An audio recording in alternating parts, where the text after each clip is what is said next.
2025 সালে champions trophy কি আবারও 2015 সালের ওয়ার্ল্ড কাপের পুনরুত্থান হতে যাচ্ছে? কারণ 2015 সালের ওয়ার্ল্ড কাপের সেমিফাইনাল কিন্তু সেমই ছিল, অস্ট্রেলিয়া বনাম ইন্ডিয়া, নিউজিল্যান্ড বনাম সাউথ আফ্রিকা। ঠিক এবারও চ্যাম্পিয়ন্স ট্রফি সেমিফাইনাল কিন্তু এই দুইজনেরই খেলা হচ্ছে, অস্ট্রেলিয়া বনাম ইন্ডিয়া এবং নিউজিল্যান্ড বনাম সাউথ আফ্রিকা। গতকালকের যে ম্যাচ ছিল ইন্ডিয়া বনাম নিউজিল্যান্ডের, সেখানে কিন্তু স্পষ্ট বোঝা গেছে নিউজিল্যান্ড ইচ্ছা করেই ম্যাচটা হারছে বলতে গেলে, কারণ তারা ইচ্ছা করে বল নষ্ট করছিল এবং অনেকগুলো রিভিউ ছিল তারা কিন্তু নেয় না ইচ্ছাকৃত, যেগুলো পরবর্তীতে দেখা গেছে যে রিভিউ নিলে সেটা নট আউট হইতো, কিন্তু তারা ইচ্ছা করে রিভিউ নেয় নাই, কারণ তারা হার মেনে নিছে এবং আউট মেনে নিছে আম্পায়ারের।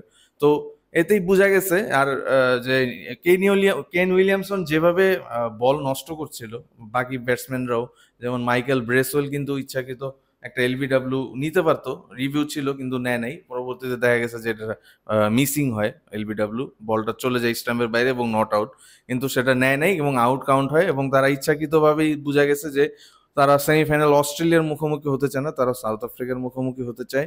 এবং নিউজিল্যান্ড কিন্তু এখন পর্যন্ত কোনো চ্যাম্পিয়ন্স ট্রফির জয় হয়নি নিউজিল্যান্ডের।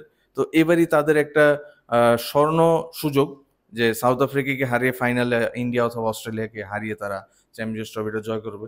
আর এই চ্যাম্পিয়ন্স ট্রফির প্রথম দিকে এই চ্যাম্পিয়ন্স ট্রফি নামটা ছিল না, সর্বপ্রথম কিন্তু ঢাকায় হয় চ্যাম্পিয়ন্স ট্রফির শুরুটা, এবং সেইটাই কিন্তু দক্ষিণ আফ্রিকা প্রথম চ্যাম্পিয়ন্স ট্রফিটা কিন্তু সাউথ আফ্রিকায় নিয়েছিল।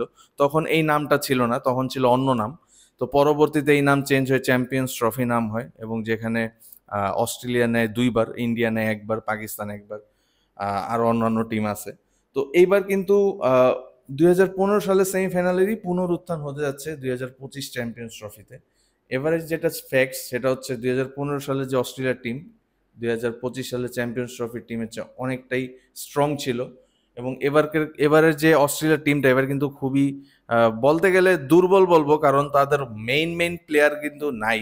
যেমনটা ধরেন Pat Cummins, Mitchell Starc, Josh Hazlewood, Marcus Stoinis, এরা কিন্তু মেইন বলতে গেলে অস্ট্রেলিয়ার খুবই স্ট্রং প্লেয়ার এরা। তো এরাই নাই। তো আমার মনে হয় ইন্ডিয়া কিন্তু এটার ফুল অ্যাডভান্টেজটাই নিবে, এবং খেলা কিন্তু দুবাইয়ের মাঠে, এবং তারা স্পিন দিয়েই কিন্তু অস্ট্রেলিয়াকে থামানোর চেষ্টা করবে। ঠিক আছে। তো আরেকটা বিষয় সেটা হচ্ছে নিউজিল্যান্ড সাউথ আফ্রিকা, সেটা কিন্তু 2015 সালে কিন্তু একটা আপসেট হয়েছিল।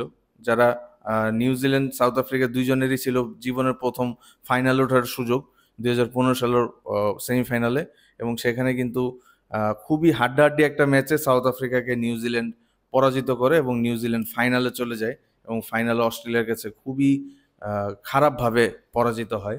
তো যাই হোক, এইবার কি হতে যাচ্ছে সেটা হচ্ছে আসল বিষয়। এবারে সেমিফাইনালটা খুবই ইন্টারেস্টিং।